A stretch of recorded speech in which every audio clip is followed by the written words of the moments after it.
Хорошо видно, вот как вот электрокабель у нас введен в здание, да?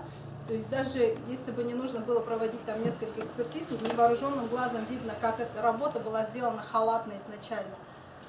Электрокабель был введен в здание просто напрямую со столба с опоры, без никаких крепежей и так далее. Это ладно. Все суды я выиграла. Арбитражный суд города Якутска, Чита, Иркутск.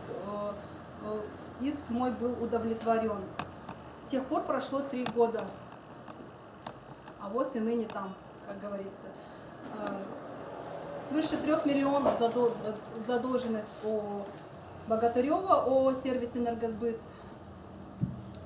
Он выплатил в самом начале где-то около 30 тысяч рублей, что не составляет даже 1%. И все.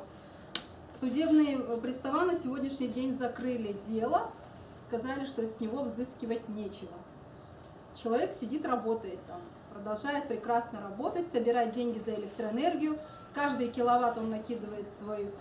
Вот в дополнение к тому, что как бы в отношении судебных приставов, да, как бы там они худо-бедно не жили, да, это их не оправдывает нисколько. Извините, подвиньтесь. Я отработала, отпахала, что называется, да, кровью и потом доказывала в судах разных инстанций о том, что этот человек виноват в пожаре, да, потому что мы остались без крыши над головой, мы же продали квартиру ради этого, да, мы собирались там жить.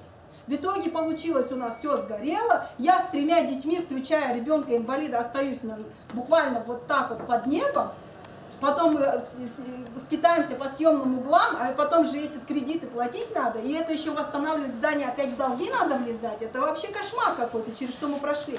И потом, когда я вот пройдя огромный путь, выиграв эти суды, приношу вот эту бумагу, да, 3 миллиона с лишним, и говорю судебный пристав, будьте добры взыскать. Они ручками кверху, у нас кипучесть кадров, надо подумать, как это сделать и так далее. Ладно, когда речь идет об судебном приставе исполнителя, да, но там есть отдельный еще отдел дознания, который называется отдел дознания.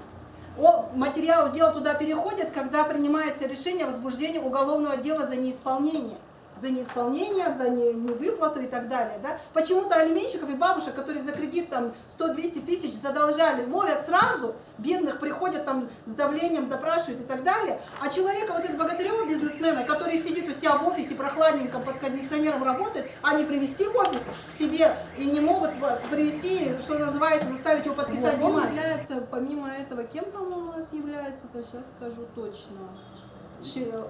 Он не обычный рядовой единороссовец, да? А он у нас является членом совета, вот местного совета партии «Единая Россия».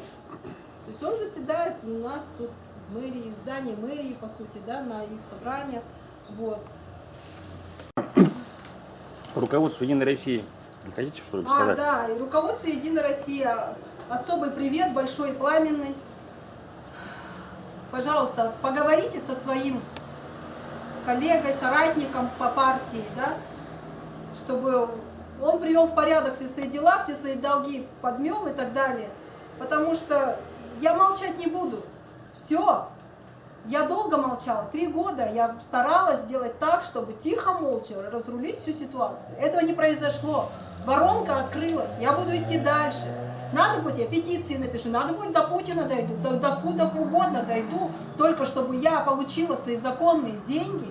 Это мои деньги, мои законные деньги, на которые мой ребенок должен лечиться. И я буду идти дальше. Поэтому мой вам совет. Поговорите, разберитесь в этой ситуации, какой у вас там член партии находится и так далее.